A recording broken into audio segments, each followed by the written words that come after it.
Let's cultivate our motivation. And for a minute, imagine what it would be like to cherish others as much as yourself or more than yourself. What would that feel like inside? If that were just a natural part of who you were, you didn't have to force it.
So what would be different about your internal experience if your mind spontaneously cherished others more than self?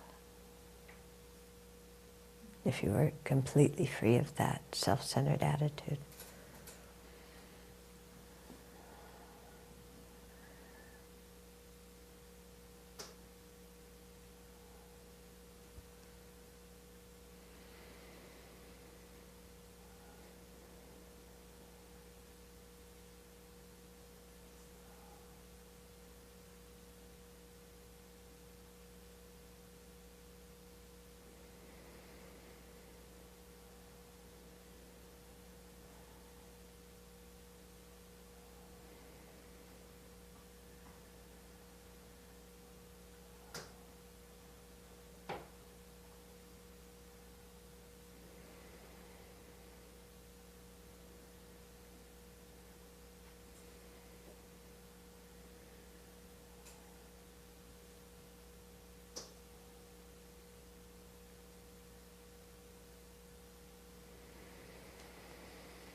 And so in this way, seeing the benefits of releasing our self-centeredness and cultivating the mind that cherishes others.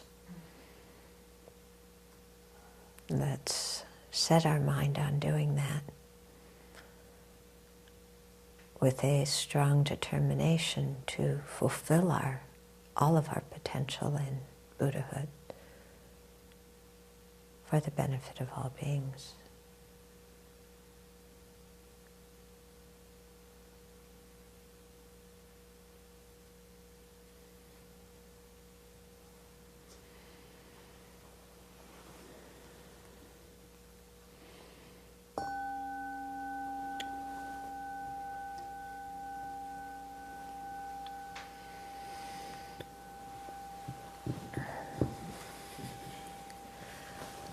Okay, so if you in your imagination of, what it would be like to cherish others more than self. How would it be different than how you are now? What would you have that you don't have now, and what wouldn't you have that you do have now? Yeah. Can I just share an experience I had? I was sitting there listening to you, feeling compassion and cherishing everybody. I sort of started with my family and then people in here and then everybody else. And then when you got to the place where, okay, now set your motivation so that you can do that, I thought, oh, I thought I just did. It was like, you brought me, it was, does that make sense? I thought, oh, I guess I haven't done it yet. I was still kind of fantasizing somewhere that I had accomplished. Ah, okay. See, this is one thing, an important point to clarify. Having compassion for everybody isn't the same as bodhicitta. Okay? Having compassion is the wish that beings be free of suffering. Bodhicitta is the aspiration to attain full enlightenment, to be able to lead them out of suffering. Okay, so one of the causes of bodhicitta is compassion. Compassion precedes bodhicitta. But just because we want beings to be free of suffering, doesn't mean that we've yet made the determination that we're going to become Buddhists to help that come about. Okay? This is actually quite an important point, because sometimes we think, oh, just feeling loving towards people, that's bodhicitta. No, that's a cause of bodhicitta. Yeah, feeling loving, wanting sentient beings to have happiness, it's very good, but it's not the determination to become enlightened for their benefit. Yeah, because even the hearers and the solitary realizers have that kind of love and compassion. Okay? But really deciding that, we're going to follow the whole path to enlightenment to bring that about, that's a whole other level. Okay. Now, coming back to can you wait, please? Coming back to the question I asked, what would be different in how you were as a person if you cherished others more than self? What would it feel like inside of you that was different than how you feel now? My thought when you asked that question is that any little aches or pains or whatever that I have, they wouldn't even be on the radar, because my mind would be so focused on, I'm here because I have this great aspiration, so that's why I'm here, so my focus would be there, and so I wouldn't have all these distractions.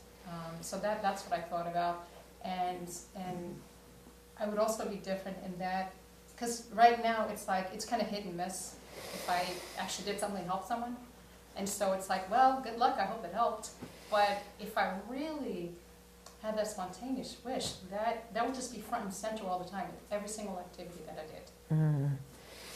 Okay, so you're saying that all your little aches and pains wouldn't be on the radar, and you would have a lot of confidence that what you're doing is actually beneficial. So I'm focused on Yeah, because you're focused. Okay, good. I had just fleeting feeling of ease, because there's so much of what? ease. Neat. Of ease. E-A-S-E. Ease. Oh, okay.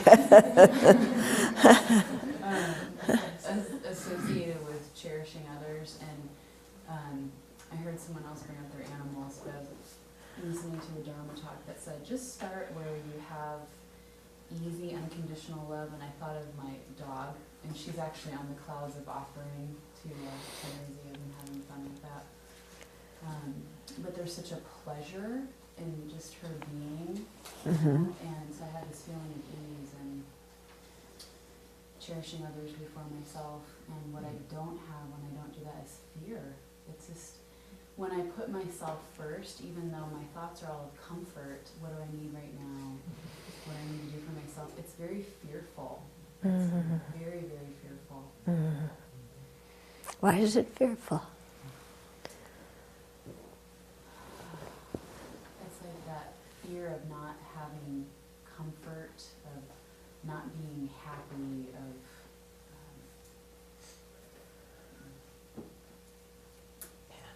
And that fear of not being comfort, not having happiness, is itself misery, isn't it?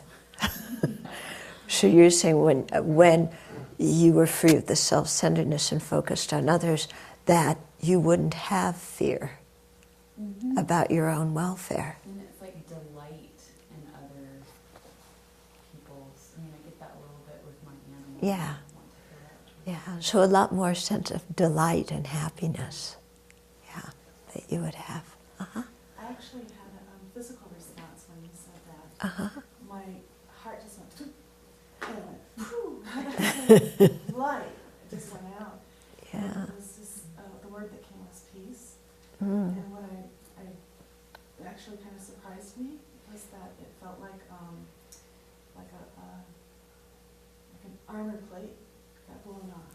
Yeah, I think that's that self-cherishing. right, right. So you would be free of that, that the restriction of self-protection.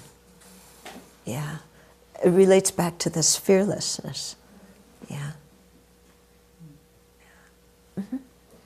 When I was thinking of it and contemplating, what came to me was the abundance of energy that would be available.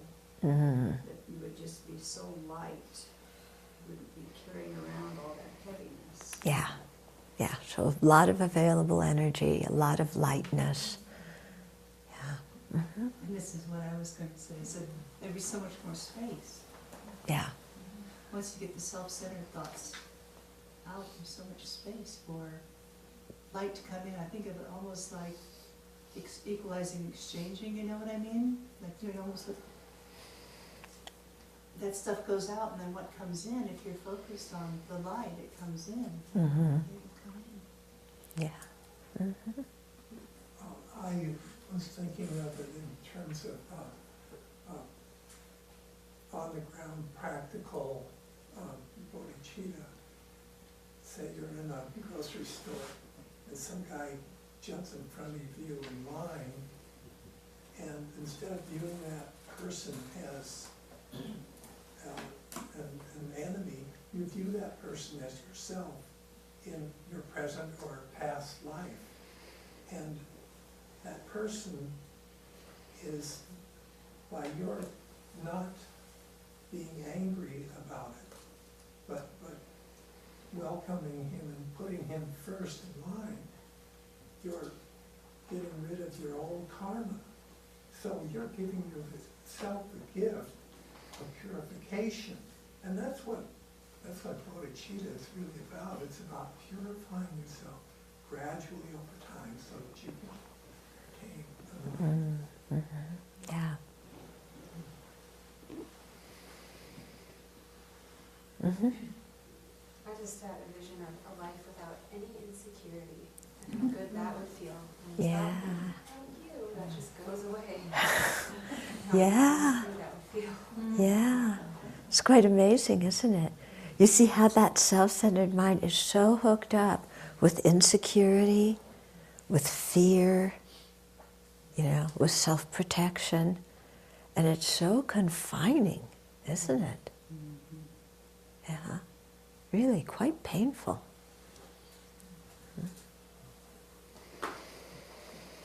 Mm-hmm. What came to mind for me was having a sense of right speech and right action with people, and thinking of a world that's like that, and here it seems like that. Yeah. Yeah. Yeah, so with right speech and right action and the kind of peace that that creates amongst people and how good that feels. Yeah. Thinking that I would have a meaningful and purposeful life if I lived my life that way, and what I wouldn't have is so many obnoxious people around me.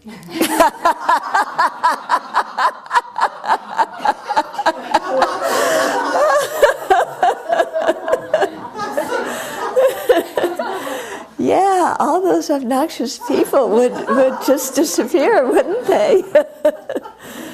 Yeah. Yeah, that's the best way to get rid of them. Best way to get rid of them. I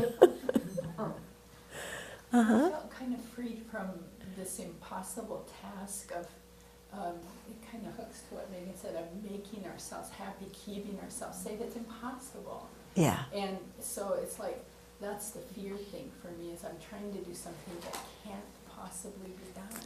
Okay. And it just creates this incredible anxiety. Yeah. Oh, okay. This is a good point. So when the self-centered mind is trying to make ourselves always happy, and yet in samsara that's something totally impossible. And so we're always revving, going around, I've got to be happy, how can I make myself happy, how can I line up my duckies? And so much anxiety coming from that.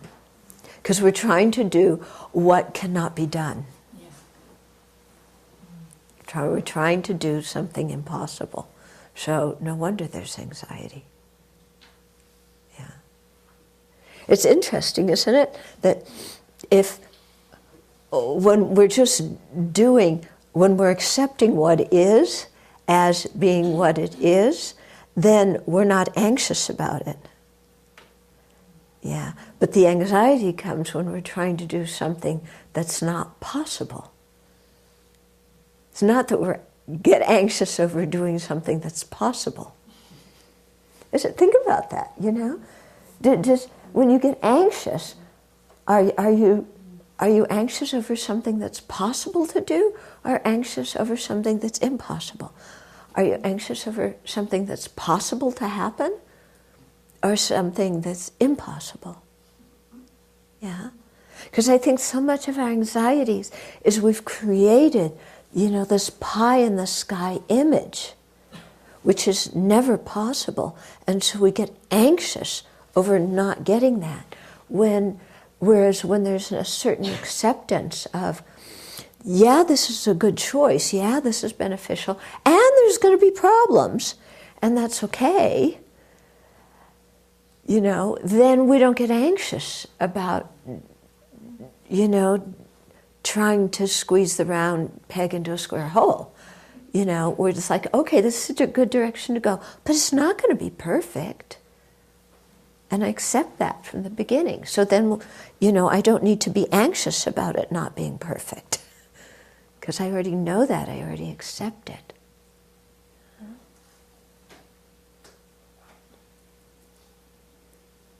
Yeah. Because when you think about it, our anxiety is because we have some image of some perfect something. Yeah? What do you think when you look at your anxiety? Is there some kind of false clinging to something involved there? Some squeezing yourself and others into something that's not going to be? We're trying to undo something that is done. Yeah, we're trying to undo something that's already done. Okay. Even like we say, I'm anxious about, my grades or my evaluation at work or my this or that. Again, isn't that anxiety because we have some image of like the perfect grades, the perfect evaluation, the perfect whatever it is that we want, and we're anxious about not getting it. Whereas we just say, okay, well, realistically, if somebody evaluates me, they're going to say some good things and they're going to say some bad things. Yeah? Isn't it? So why am I expecting an evaluation at work that's only full of good things? Because I'm me. Yeah, right. Yeah, that reason that proves all syllogisms, because I'm me. I think anxiety is about trying to have control over things you don't have control over. Right. Yeah. Yeah. Having control over things I don't have control over. Yeah. Trying to make something perfect that is not going to be perfect. Trying to control what we can't. Yeah. Say you pick a flower and it's perfect, and in your eyes it looks perfect, and you put it in a vase, and then tomorrow it wilts. It's no longer perfect because it's impermanent, because of dependence and rising. Yeah. And if you start to view things in their impermanence, you can push through the fear. Yeah. Yeah. Yeah. I think that's a very good point. There was, I heard once one person was saying that when, she has a beautiful new cup, then she thinks the cup is already broken. Yeah. Why? Because it has the nature of transience built into it. Yeah. So it's already broken in the sense that there's no way to prevent it from ever breaking. Someday it will break. So if in our mind we look at it as it's already broken, then when it breaks, we're not going to freak out. And as long as it isn't broken, we're going to appreciate having it. Yeah. So some people might say, oh, that's so depressing, thinking it's already broken. I get so depressed, I can't enjoy using the cup if I think it's already broken. Or I can't enjoy using it if I think it's going to break. But, that's taking us way out of what is right now. Yeah. Of course it's going to break. I mean, everything that comes together is going to separate. One of the first teachings we hear in the Dharma, is about transience. And if we accept it, then the mind is actually a lot more peaceful. And, okay, we might not have this pizzazz feeling of like, woo, this is it. Yeah. Yeah, I mean, you know how it is when you fall in love. It's like, this is it. There is nothing better than this. Yeah. But then if you think, but, this too is going to end, then, you accept that when it happens, and you enjoy it when you have it. And you realize that there's no use clinging on to it. Okay? And that clinging, causes so much pain in our lives. Mm-hmm. I was thinking about how much clarity and ability to concentrate would be in my mind, because so much of my self-centered thought is my novel writer, that fills up my mind in meditation and every part of my day, writing stories about what I think is going on, what I want to have go on, what isn't working. So just to have all of the novel go away and all the stories go away and have this clarity, this ability to focus on a virtuous object and be able to maybe stay in that. Yeah. Yeah. Yeah. Retire the novel writer. One of the beautiful things of aging when you reach a certain point is that it's real. That you're counting the days from death to here, not from birth to here. You know what I mean? Mm-hmm. And you just suddenly go, what's important? Yeah. It's like, and worrying about things is not important. It's a waste, because there's only a limited time in this lifetime. Yeah. It's only a limited lifetime. Yeah. That's why the meditation on death and impermanence is so important. Okay, so spend some more time thinking about that, and not only thinking about it, but really imagining it on a gut level. Suppose I really didn't have this cherishing, incredible self-preoccupation, and I really cherished others, really pretend you have that. And what's the difference in your gut feeling about life? Yeah, so not just intellectually thinking about it, but really imagining it. Now, what would be the difference here? And I think there's something very important about being able to imagine these things, because if we can imagine it and get some taste of it, then we want to go towards it. If we're just thinking intellectually about it, it's nice, but it's not going to shake our old habits. So this is somehow the same way that, doing the deity practices.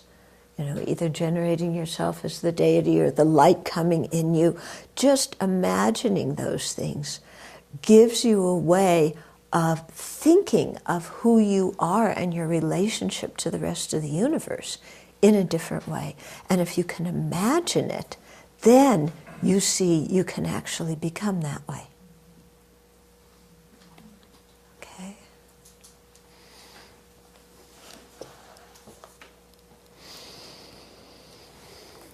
Okay, so we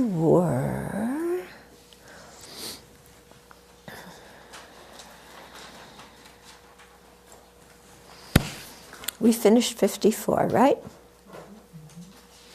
So,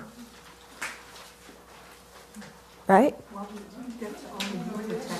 Oh, we finished 53?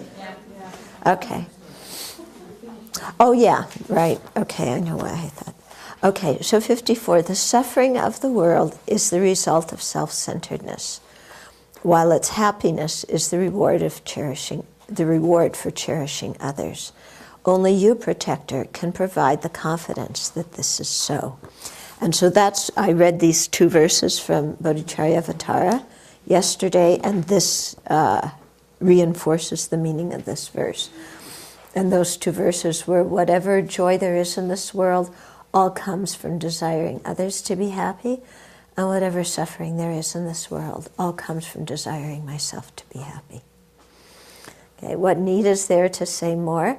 The childish work for their own benefit, the Buddhas work for the benefit of others. Just look at the difference between them. Yeah. So really spending some time like that, just look at the difference between them. Now, think of somebody who's quite self-centered, like ourselves. Think of a Buddha, and what's the difference between them? We always think of somebody self-centered. Oh yeah, I know who to think about. That guy over, one of those obnoxious ones. Yeah. See, I surprised you. Like ourselves.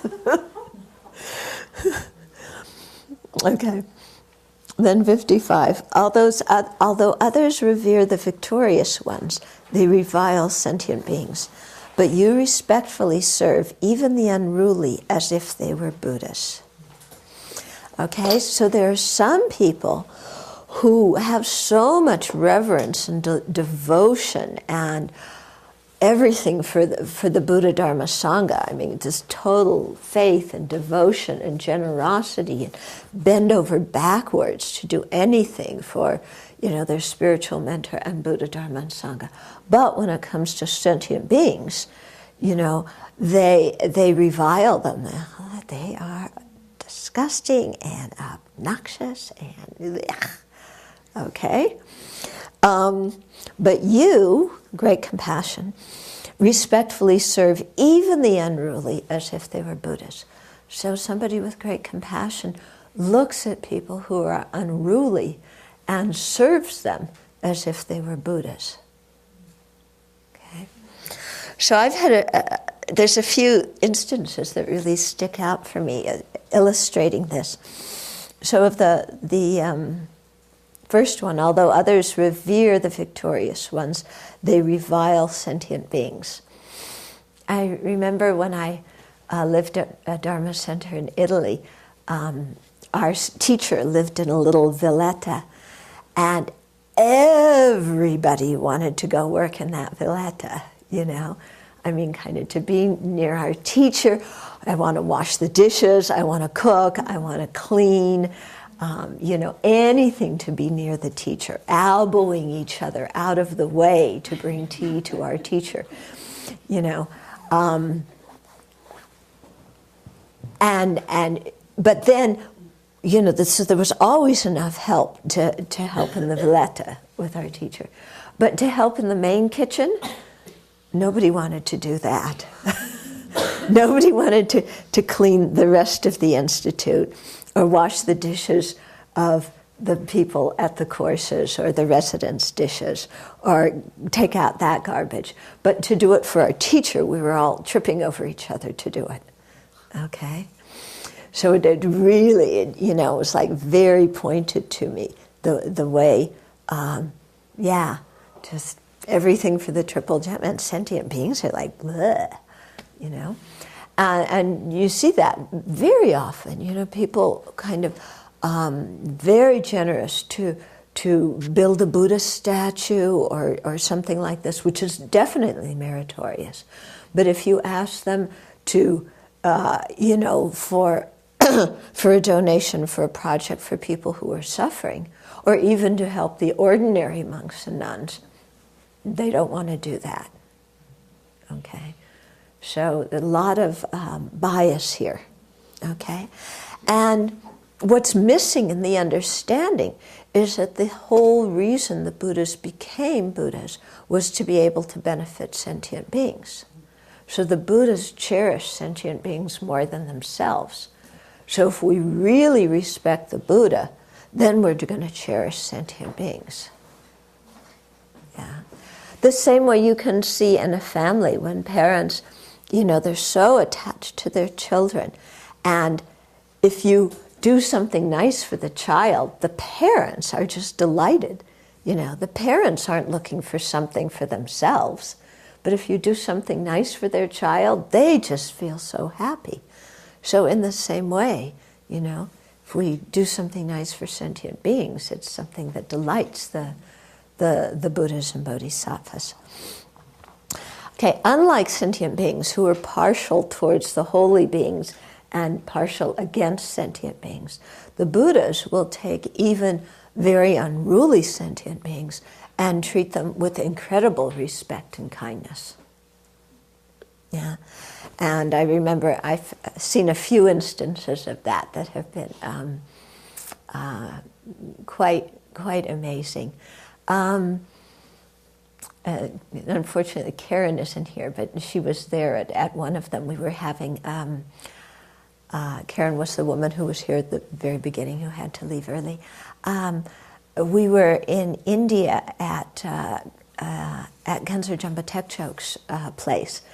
And he would always cook us dinner, and it was so embarrassing because he would sit on the ground and put us up on chairs, and I'd try and sit on the ground, and he said, "No, you sit up on the chair." And I'd try and help him. "No, you sit there."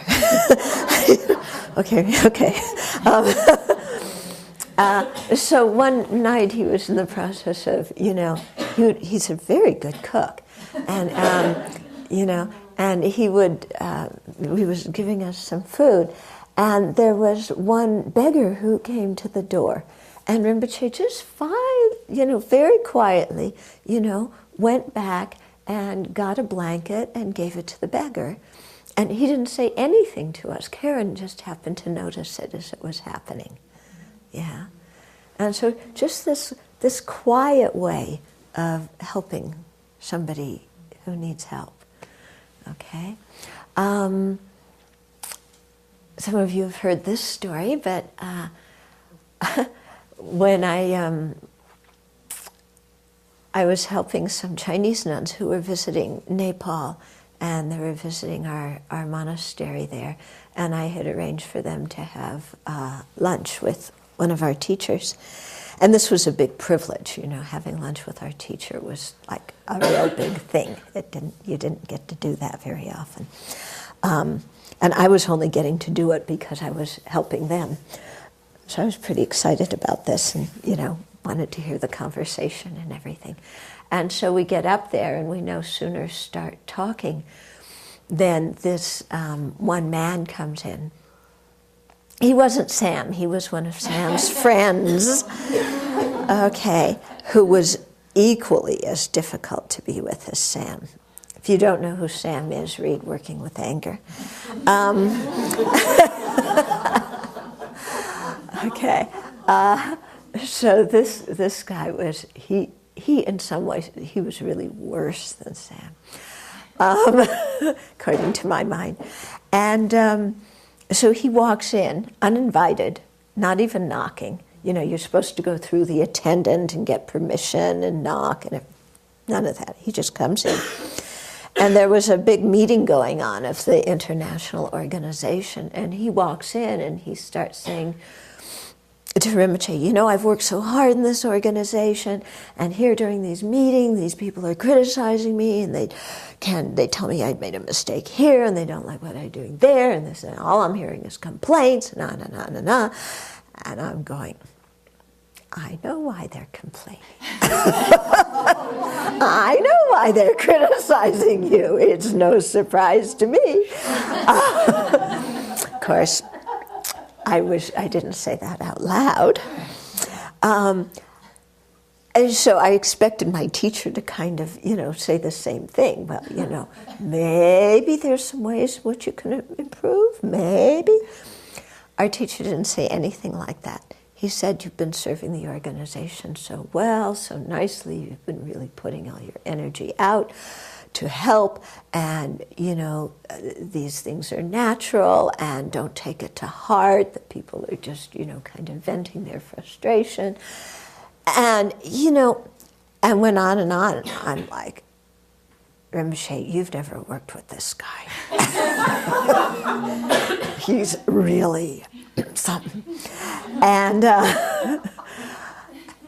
this guy just stays there. You know, it's not like he just came to dump on Rinpoche and then Rinpoche soothes him and he leaves. He stayed there the whole lunch talking, so that my friends and I never got a chance to say anything, you know? And I was just like...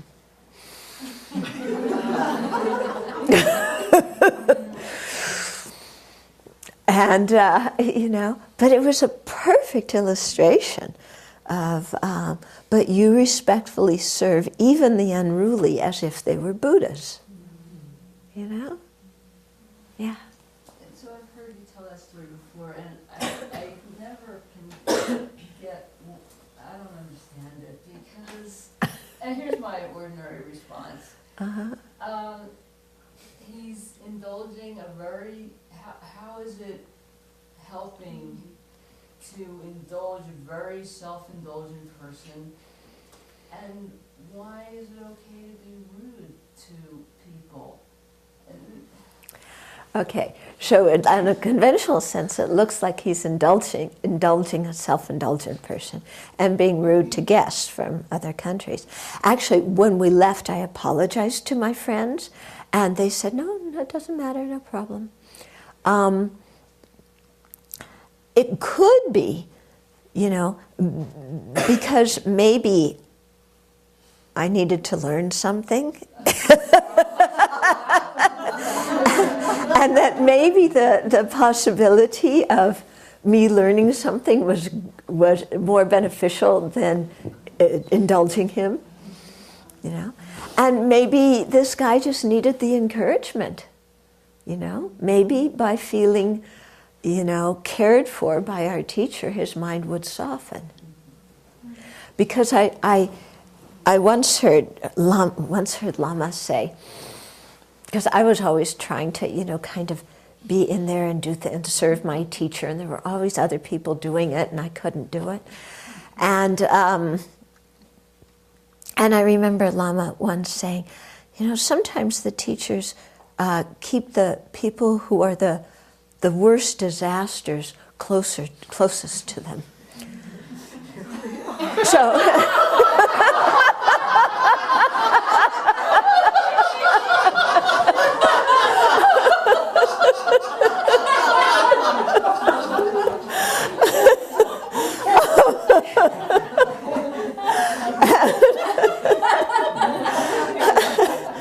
And I felt very comforted by that, you know, because this guy, Sam, there was another one from Germany. Actually, Lama used to call the one from Italy and the one from Germany. One time he called them Hitler and Mussolini. I said, "You got it."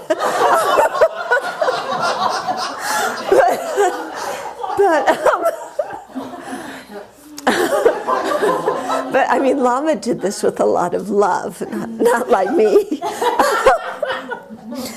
And so these people were the ones close to our teacher, and so I mean, clearly he was doing what he could to guide them as best as he could. Yeah. So.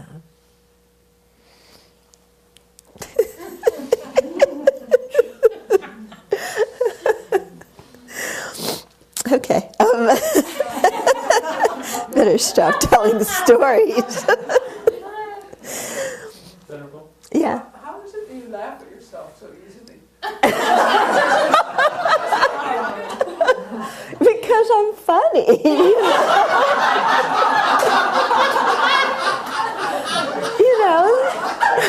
The way my mind thinks is funny. The way I act is funny. Don't you think? I mean, you're all laughing too.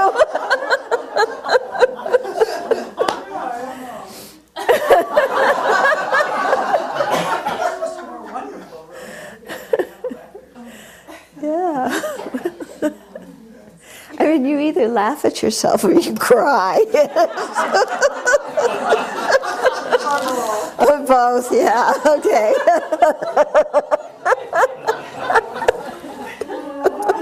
It says, "Blessed are we who can laugh at ourselves, because we'll never cease to be amused." Yeah. Okay. Oh, okay. Verse 56.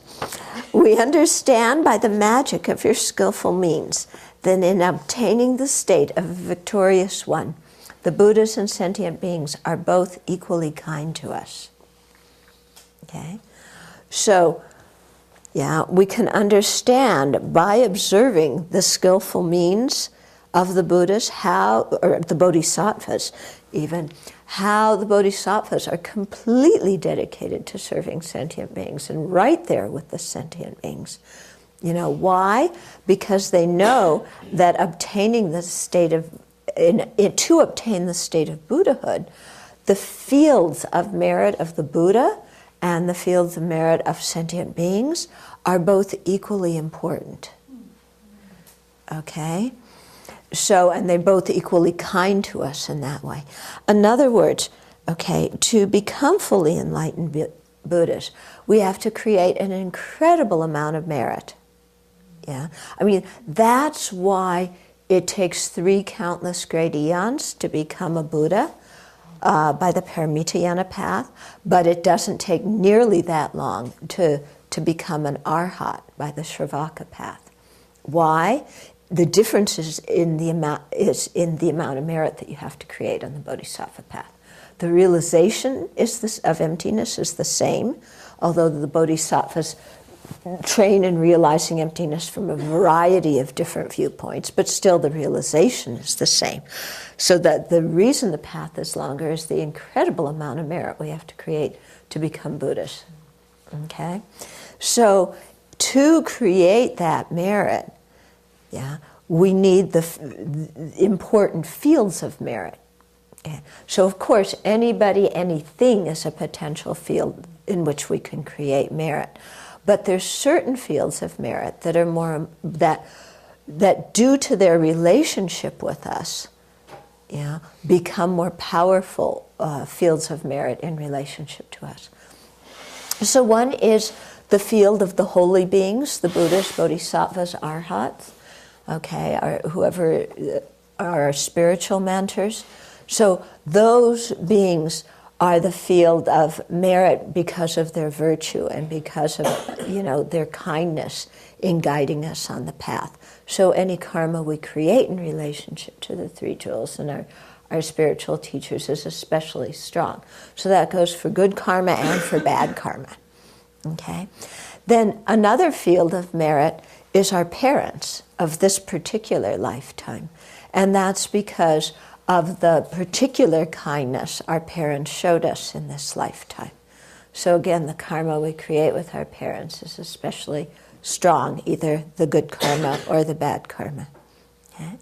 Another field of merit are sentient beings who are poor, who are in need, who are in suffering, who are sick. Okay?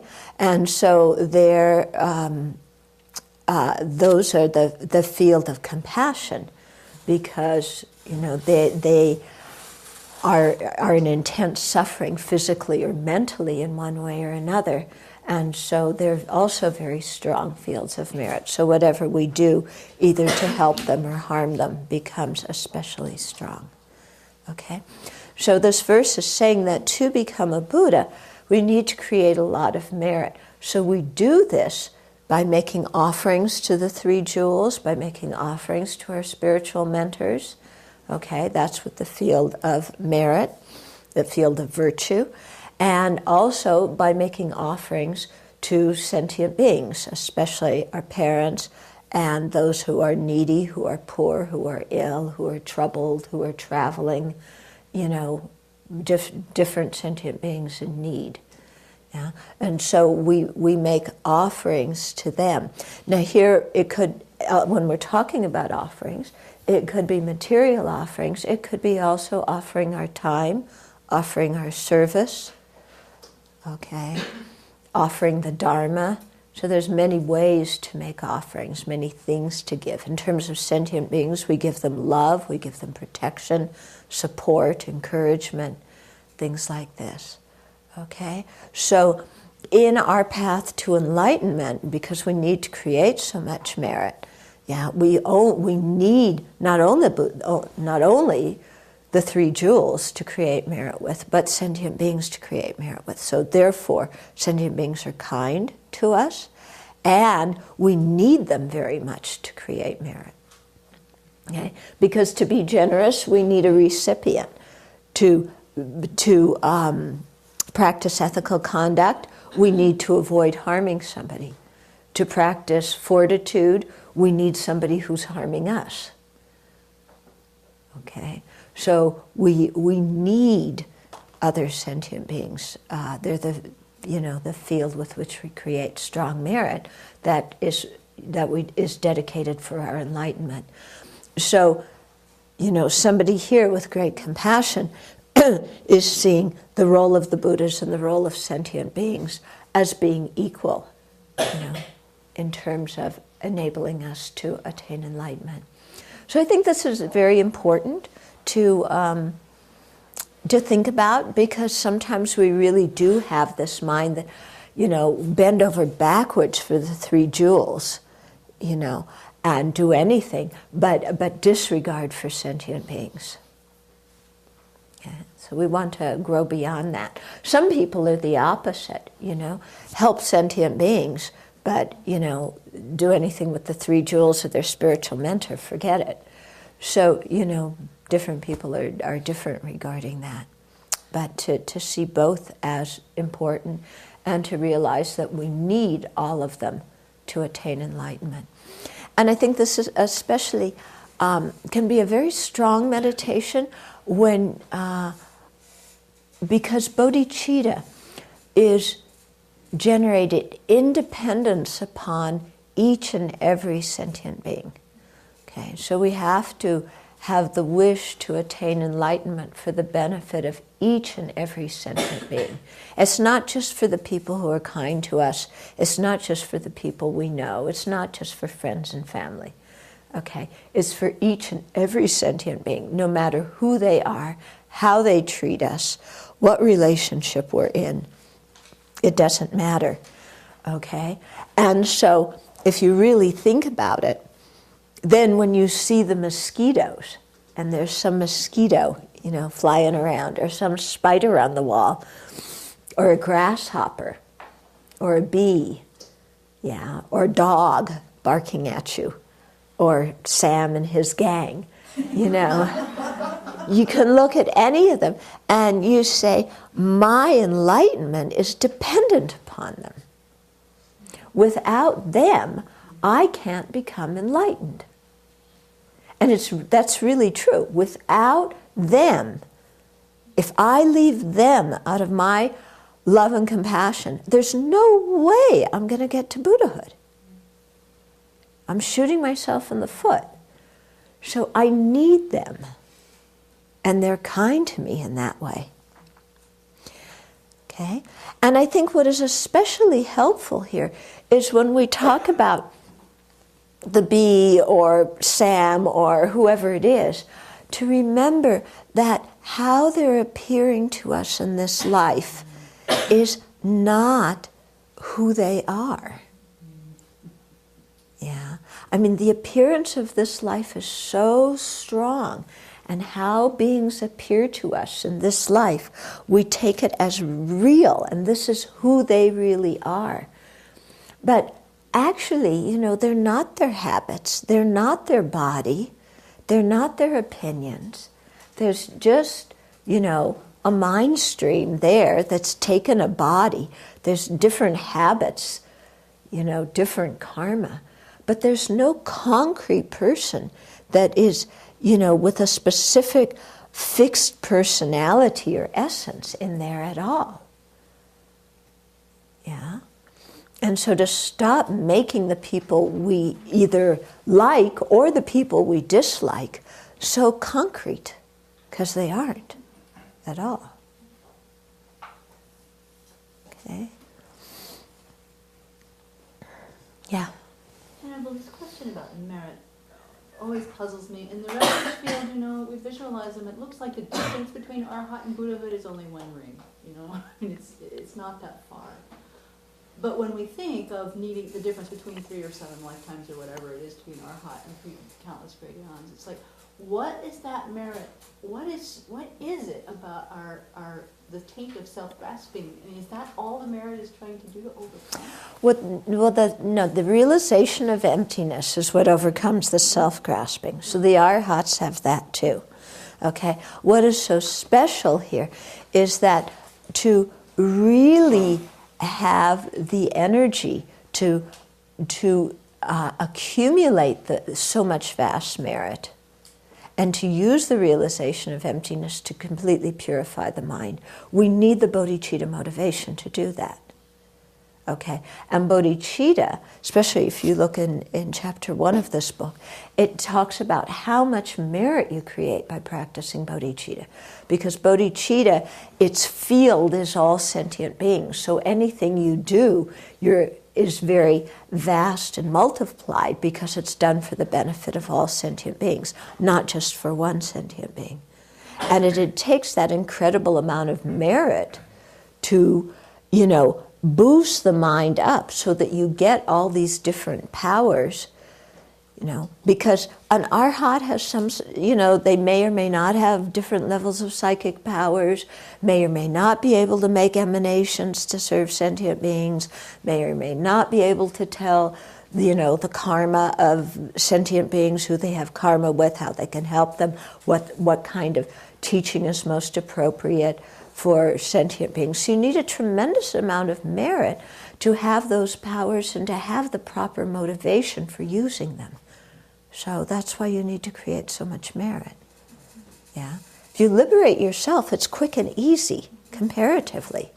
Got myself out of samsara. That's one sentient being. Yeah? But to really think of leading all sentient beings, and what you know, the kind of capability you have to have inside of yourself to lead all sentient beings to enlightenment, it's a completely different ballgame, you know? I mean, when you practice the Bodhisattva path, you really have to. I mean, the fortitude that is required must be tremendous. Because you're having to put up with, what we were talking about yesterday. We give, even in an ordinary way, we try and help people, we give them advice. They don't want it, they do the opposite, they swear at us instead.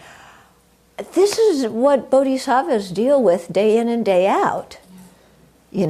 It's like they've been trying to lead us to enlightenment since beginningless time, and we're still here. Why? Because we just dismiss them and we criticize them and we do everything, So if we're going to be a bodhisattva, we're going to have to put up with all of that kind of stuff from sentient beings and not take it personally and be able to just have love and compassion in response to them. Mm-hmm. So it takes a lot of inner strength. Yeah? So when you were talking about the bodhicitta motivation and cultivating that altruistic intention yesterday, and you were using that example of like even when you're eating and stuff, and so it seems like this is a really important tool for decompiling the ego. But I'm trying to understand like how, in a very pragmatic way, like what are the mechanics of it? Like if I'm washing a window or mopping a floor, is it more of an abstraction, like I'm washing this floor and cleaning away the negative karma of all sentient beings? I mean, is that the bodhicitta motivation, or how? How can you bring bodhicitta into the things you do in your life? Yeah, everything that you do. Yeah, okay.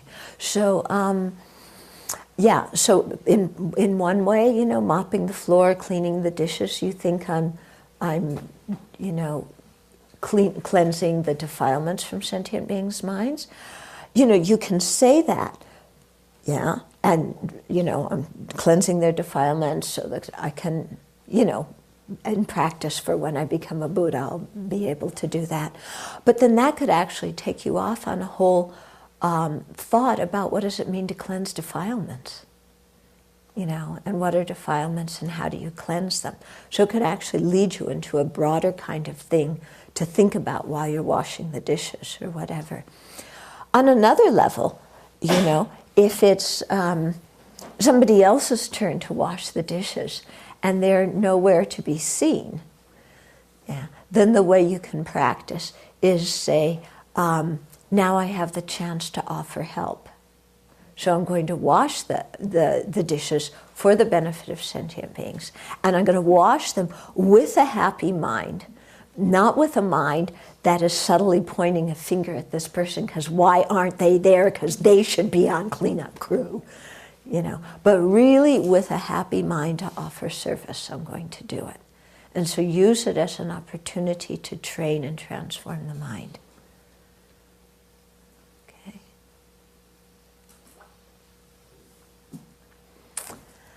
Okay. So we'll dedicate. And this evening, it's Thursday, so we have the Thursday evening teachings, and you're going to be here for the last episode of Mind Training Like Rays of the Sun.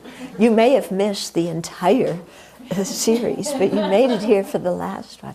How long have we been doing this? Oh, more than a year. 2 years. Huh? Almost 2008 we started it? Okay. Okay, so tonight's going to be the final episode, hopefully.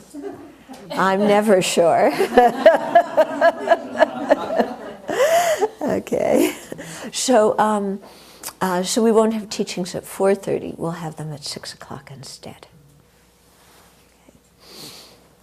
Okay. And then you'll come back in here after the teachings is a clean up, and then come back here and have session.